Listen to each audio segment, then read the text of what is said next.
அனைவருக்கும் வணக்கங்க. இன்றைக்கி பார்த்தீங்கன்னா 2 ஏக்கர் இன்றைக்கி எம்டி லேண்ட் இன்றைக்கி விற்பனைக்கு வந்திருக்கு. அந்த பூமி தான் நம்ம இன்றைக்கி பார்க்க வந்திருக்கோம். அந்த பூமி எங்கே அமைக்கிறதுன்னு பார்த்தீங்கன்னா, பல்லடத்துலேருந்து டு தாராபுரம் வரைக்கும், பல்லடத்துலேருந்து தெற்கு 12 கிலோமீட்டர்லையும், தாராபுரத்துலேருந்து 30 கிலோமீட்டர் வடக்கையும் பார்த்தீங்கன்னா இந்த பூமி அமைஞ்சிருக்கு. என்கேஜ்லேருந்து பார்த்தீங்கன்னா கரெக்டாக ஒரு கிலோமீட்டர் வர மாதிரி இருக்குங்க பூமிக்கு.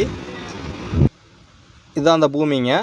பார்த்தீங்கன்னா பஞ்சாயத்து மண் தடத்து மேலேயே பூமி அமைஞ்சிருக்குங்க. இது 2 ஏக்கராங்க மொத்தம். பார்த்தீங்கன்னா சுற்றியுமே பார்த்தீங்கன்னா டைமண்ட் ஃபென்சிங் போட்டிருக்காங்க. வாஸ்து பிரகாரம் இந்த பூமி அமைஞ்சிருக்குங்க. பக்கத்தால் சைட்டெல்லாம் இருக்குங்க. இங்கேருந்து பார்த்தீங்கன்னா ஒரு 5வது பூமியாக சைட் போட்டிருக்காங்க. அந்த சைட்டுக்குள்ளெல்லாம் பார்த்தீங்கன்னா சென்ட்டு 2.5 to 3.5 லட்ச ரூபாய்க்கு போயிட்டுருக்குங்க. இது பார்த்தீங்கன்னா ஒரு ஏக்கர் விலைன்னு பார்த்தீங்கன்னா 45 லட்ச ரூபா சொல்கிறாருங்க ஓனரு. ஏதோ பிடிச்சிருந்துன்னா நேராக ஓனரை உட்கார வச்சு பேசி நல்லபடியாக முடிச்சு தரலாமுங்க. இந்த லேண்டு பார்த்தீங்கன்னா ஒரு ஃபார்ம் ஹவுஸ் வீடு கட்டுறதுக்கு, ஒரு இன்வெஸ்ட்மெண்ட்டுக்கு ஒரு சிறந்த இடமுங்க. இந்த லேண்டை பார்க்க விருப்பம் இருக்குதுன்னு பார்த்தீங்கன்னா டிஸ்பிளேவில் நான் நம்பர் தர கால் பண்ணிவிட்டு வாங்க, கொண்டு போய் காமிக்கிறோமுங்க. நன்றி, வணக்கம்.